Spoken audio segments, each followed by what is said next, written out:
তাহলে এই ব্যবস্থা বদলাতে হবে, এই ব্যবস্থা বদলাতে হবে যেখানে 1400 জন মানুষ 3 সপ্তাহের মধ্যে প্রাণ দিয়ে প্রতিরোধ তৈরি করেন যেন ফ্যাসিস্ট শক্তি পরাজিত হতে হয়। শুধু কি 3 সপ্তাহ, 2009 থেকে 24 সাল পর্যন্ত যে অত্যাচার, অনাচার, বিচার বহির্ভূত হত্যা, গুম, খুন কি হয় না এই দেশে? আপনারা কি ভুলে গেছেন যে একটি ছোট সন্তান, ছোট মেয়ে ফোনে শুনতে পাচ্ছে তার পিতাকে বিচার বহির্ভূত ভাবে হত্যা করা হচ্ছে এবং সেই মেয়ে জিজ্ঞাসা করছে, আব্বু কান্না করো কেন?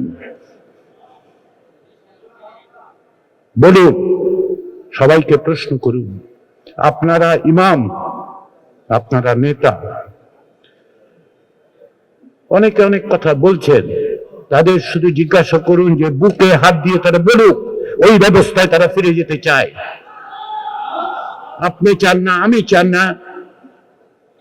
যে মায়ের বুক খালি হয়েছে তিনি চান না, যে পিতা এখন অপেক্ষা করে আছেন যে তার সন্তান ফিরে আসবে একদিন তিনি চান না, যে বোন এখনো নিশ্চিত নন যে তার ভাই আসলেই মারা গিয়েছেন কিনা তিনি চান না। তাহলে আমরা কেবল চাই না বললে হবে না, আমরা কেবল ভুলে যাই না বললে হবে না, আমাদের কিছু না কিছু করতে হবে।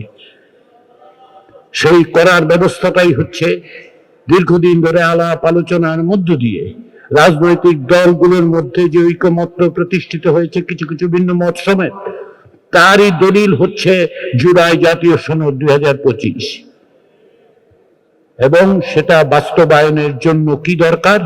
দরকার জনগণের সম্মতি দরকার। কি আছে ওইখানটায়? প্রথম এবং অন্যতম প্রধান বিষয় যেটা আছে সেটা হচ্ছে এই ব্যবস্থার একটা অন্যতম দিক হচ্ছে এই যে ফেরাউনের মতো শাসন, সেটা তৈরি হয়েছিল কারণ এক ব্যক্তির হাতে ক্ষমতা চলে গিয়েছিল। তাহলে আমাদের নিশ্চিত করতে হবে যে এক ব্যক্তির হাতে যেন ক্ষমতা না যায়। রাজনৈতিক দলগুলো এই বিষয়ে একমত, বাংলাদেশের অধিকাংশ মানুষ তার সঙ্গে একমত। সেজন্যই বলা হচ্ছে রাজনৈতিক দলগুলো একমত হয়েছে যে একজন জীবদ্দশায় 10 বছরের বেশি প্রধানমন্ত্রীর দায়িত্ব পালন করতে পারবেন না। সেটা এখন সংবিধানে নাই, তাহলে সংবিধানে সেটা অন্তর্ভুক্ত করতে হবে। এক ব্যক্তির শাসন যে কিভাবে তৈরি হয়েছিল তার অনেকগুলো উদাহরণ আছে। আমরা ভোট দিতে পারি না, তিনটা ভোটের নামে প্রয়োজন হয়েছে। কি কারণে হয়েছে জানেন? কারণ একজন ইচ্ছা করেছিল যে তত্ত্বাবধায়ক সরকার ব্যবস্থা বাতিল করে দেওয়া হবে, একজন মানুষ, তার নাম শেখ হাসিনা। আমি বাড়িয়ে বলছি না। বাংলাদেশের জাতীয় সংসদে একটি কমিটি তৈরি করা হয়েছিল, সেই জাতীয় সংসদে যদিও বিএনপি ছিল, সেই কমিটিতে বিএনপি অংশগ্রহণ করে নাই। সেই কমিটি 25টার মতো বৈঠক করেছে, সবই আওয়ামী লীগ এবং তার সহযোগী, তার সমর্থক, তার অংশীদার, জোটের অংশীদার, তাদেরকে নিয়ে 24-25টা মিটিং হয়েছে। সেই কমিটির সকলে মিলে সিদ্ধান্ত নিয়েছেন যে তত্ত্বাবধায়ক সরকার ব্যবস্থা অব্যাহত রাখতে হবে, তবে একটু ঠিক করা দরকার। 2007-8 সালে 2 বছর থেকেছে, ওইভাবে রাখা যাবে না, 90 দিনে নির্ধারণ করে দেওয়া হবে। আর কি হবে? আর হচ্ছে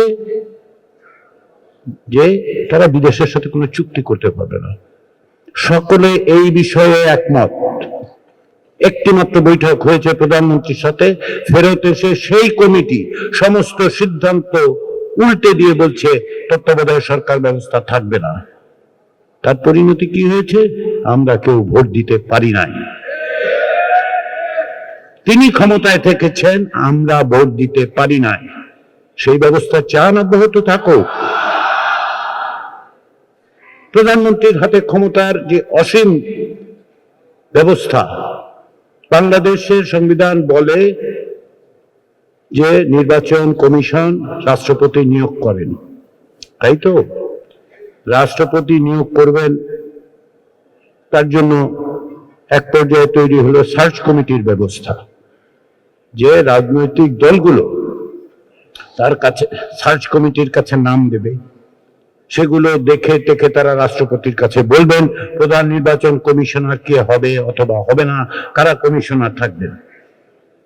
3টি নির্বাচন নিয়ে অন্তর্বর্তী সরকারের অধীনে তদন্ত কমিটি আবিষ্কার করেছে। অগ্রযাত্রা প্রতিদিন।